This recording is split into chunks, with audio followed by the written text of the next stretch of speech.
வணக்கம், good morning, happy morning, wonderful morning. நம்ம eddy ஜாக்கோவோட லைஃப்பை பற்றி பார்த்துட்ருக்கோம். நேற்றே நான் சொன்ன மாதிரி எடி ஜாக்கோ 100 வயசு வரைக்கும் இருந்தார்.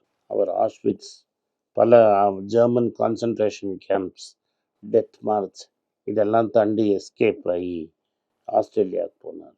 அவர் போகிறதுக்கு முன்னாடி ஃப்ளோர்னு ஒரு 300 ஆஷ்விட்ஸ் சர்வைவரை தான் கல்யாணம் பண்ணிக்கிட்டாங்க. அவங்களுக்கு மைக்கேல்னு ஒரு பையன் பிறந்து 3 பேரும் ஆஸ்திரேலியாவுக்கு போனாங்க. ஆண்ட்ரியாங்கிற பையன் அங்கே பிறந்தாங்க. அவங்க கடைசியில் அவர் எப்படி ஒரு வெறுப்பு, அவருக்கு நடந்ததை பற்றி அவருக்கு இருந்த வெறுப்பு, வருத்தம், கோபம், தாபத்தெல்லாம் விட்டு எப்படி ஒரு ஹாப்பியஸ்ட் மேன் ஆனாருங்கிறது தான் அந்த புஸ்தகம். அவரோட ஸ்பீச்சில் அவரை நவம்பரில் வீட்டிலேருந்து தூக்கின்னு போகிறச்ச, அவரோட 200 வருஷம் வீட்டை இடித்தது, அவரை அசிங்கப்படுத்தினது, அவருக்கு முன்னாடியே அவரை நாயை கொன்னது, இதை பற்றிலாம் ஒரு யூடியூப் ஸ்பீச்சில் பேசியிருக்கிறார். ஒரு மனுஷன் இன்னொரு மனுஷனுக்கு இவ்வளோ தூரம் கொடுமையாக பண்ணிப்பாங்கிறது நம்மளுக்கு உலகத்தில் பல இடத்துல பார்க்குறோம். இந்த ஜூஸ் அதை ஒழுங்காக டாக்குமெண்ட் பண்ணியிருக்கிறாங்க. அதை பற்றி அவர் தெளிவாக பல இடத்துல பேசியிருக்கிறார். 100 வருஷம் வரைக்கும் இருந்தார். கடைசியில் தான் அந்த புஸ்தகத்தை எழுதுகிறார், தி ஹாப்பியஸ்ட் மேன் இன் எர்த்னு.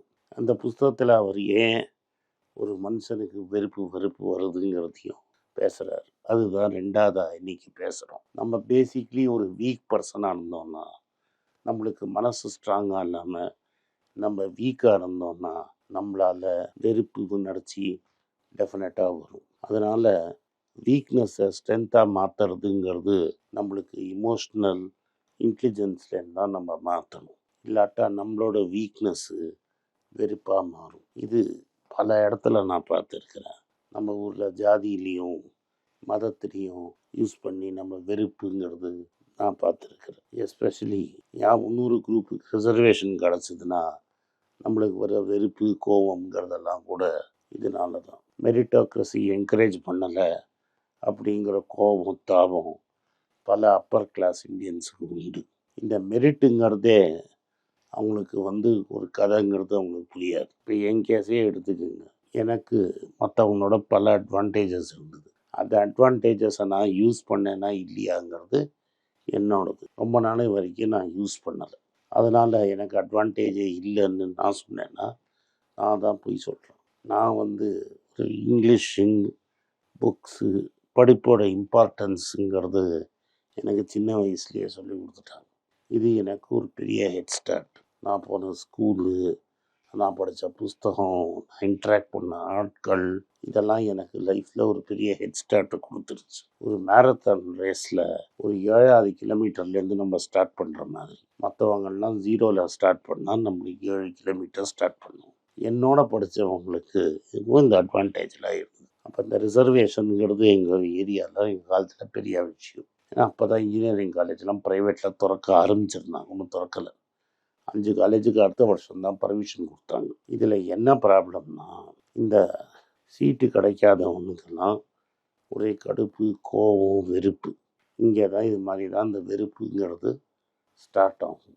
வீக்னஸை ஸ்ட்ரென்த்தாக மாற்றிக்கணுமே தவிர அதை வெறுப்பு கொண்டு போய் விட்டோம்னா உலகம் அசிங்கமாகி தான் போய் முடியும். ஃபஸ்ட்டு நம்மளுக்கு ஒரு செல்ஃப் அவேர்னஸ் வேணும். வாழ்க்கையில் நீங்கள் ஜெயிக்கணும்னா எப்படியா இருந்தாலும் ஜெயிக்க போகிறீங்க.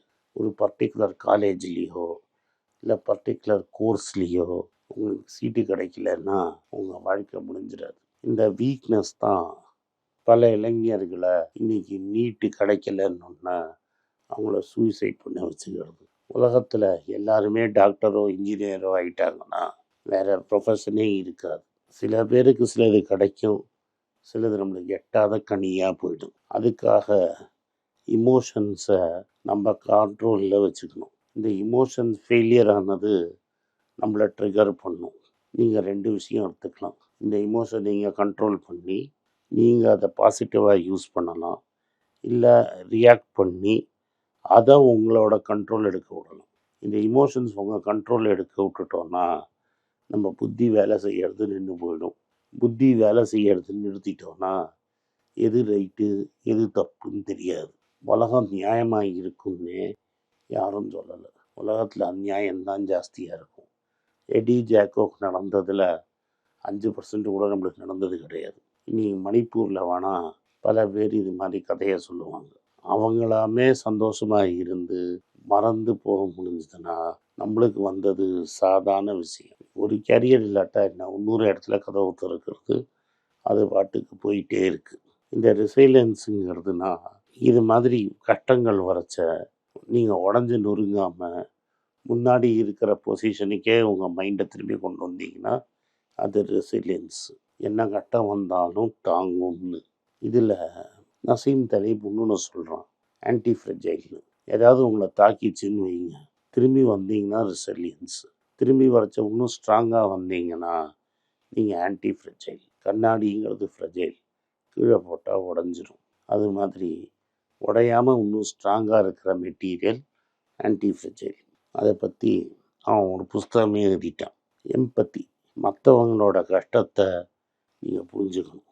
எப்போதும் நம்ம ஆங்கிள்லேருந்தே பார்க்கக்கூடாது. எனக்கு இன்ஜினியரிங் கிடைக்கல, எனக்கு டாக்டர் சீட்டு கிடைக்கல அப்படின்னு பார்க்காதீங்க. மற்றவனோட பர்ஸ்பெக்டிவ்லேருந்து பார்த்தீங்கன்னா அதுலேருந்து உங்களோட கோபத்தாபம் போய் நீங்கள் மியூச்சுவலாக ரெஸ்பெக்ட் பண்ணுற அளவுக்கு வந்துடுவீங்க. ஸோ இந்த மியூச்சுவல் ரெஸ்பெக்ட்டுங்கிறது ரொம்ப இம்பார்ட்டண்ட்டு. ஒரு எம்பிபிஎஸ்ஓ இல்லை ஒரு பிஇ படித்ததுனாலையோ உலகம் கம்ப்ளீட்டாக மாறிடாது.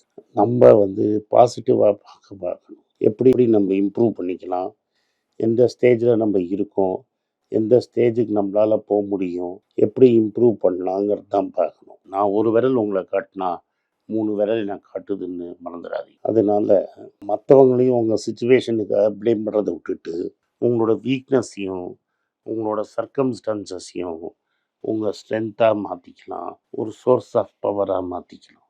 நான் பல தடவை சொல்கிற மாதிரி இன்றைக்கி இந்த லைப்ரரி ஆஃப் அலெக்சாண்ட்ரியாவுக்கு மேலே புஸ்தகம் இருக்குது. அதனால் ஒரு எக்ஸாமுக்கு போய் தான், கோர்ஸ் பண்ணி தான் நீங்கள் விஷயத்தை கற்றுக்கணுன்னு அவசியமே கிடையாது. இதில் ரொம்ப இம்பார்ட்டண்ட்டாக வழிபடாமல் இருந்து உங்கள் வீக்னஸை ஹேட் ஆக்காமல் ஸ்ட்ரென்த் ஆக்கணும்னா உங்களுக்குள்ள ஒரு சப்போர்ட், கூட ஒரு சப்போர்ட்டிங் சர்க்கிள் இருக்கணும். அந்த பீப்புள் உங்களை சப்போர்ட் பண்ணணும், கீழே இருந்தால் உங்களை ஏற்றி விடணும், உங்களை இன்ஸ்பயர் பண்ணணும். அவங்க பாசிட்டிவ் இன்ஃப்ளூயன்ஸ் உங்கள் மைண்ட் செட்டே மாற்றிடும். எனக்கு அது மாதிரி 2-3 ஃப்ரெண்ட்ஸ் கிடச்சாங்க. உங்களுக்கும் டெஃபினட்டாக நீங்கள் தேடி பார்த்தா கிடைப்பாங்க. எப்போதுமே இது மாதிரி காலேஜு, சீட்டு, வேலை இதெல்லாம் எப்படின்னா, கல் எடுத்து அடிக்கிறோம், விழுந்தா மாங்காய், போனா கல், இப்படி தான் பார்க்கணுமே தவிர அது கிடைக்கலன்னா உயிரே போச்சு, வாழ்க்கையே போச்சுன்னு நினைக்கிறது முட்டாள்தனம். சம்டைம்ஸ் இது ரொம்ப கஷ்டம். ஏன்னா பேரண்ட்ஸும் அந்த மாதிரி ப்ரெஷர் போடுறாங்க. இருக்கிறத வச்சு எப்படி மேனிப்புலேட் பண்ணி அடுத்த ஸ்டேஜுக்கு எப்படி போகலான்னு பார்க்கணுமே தவிர எனக்கு இது கிடைக்கல அது கிடைக்கலன்னு எழுதிட்டு இருந்தீங்கன்னா வாழ்க்கை ஃபுல்லாக நம்ம எழணும். அப்ரஹாம்ங்கிற ஒரு பேரை எடின்னு ஏமாத்தினார்னா அவரோட சிஸ்டர் ஜொஹோனான்னுவங்க, அவங்களும் அங்கேருந்து அதே ஆஷ்விட்ஸ்லேருந்து தப்பிச்சு செட்டில் ஆனாங்க. எடி ஜாக்கோ ஹாப்பியாக இருக்க முடியும்னா நீங்களும் நானும் சந்தோஷத்தில் ஆடலாம். நன்றி, வணக்கம். இந்த வீடியோ உங்களுக்கு பிடிச்சிருந்தா வீடியோ லைக் பண்ணுங்கள், எங்கள் சேனலை சப்ஸ்கிரைப் பண்ணுங்கள், பெல் நோட்டிஃபிகேஷன் தட்டுங்க. இந்த வீடியோ முடிஞ்சால் உங்கள் சொந்தக்காரங்களுக்கும் ஃப்ரெண்ட்ஸுக்கும் அனுப்புங்க, அவங்கள பார்க்க வற்புறுத்துங்க. நன்றி, வணக்கம்.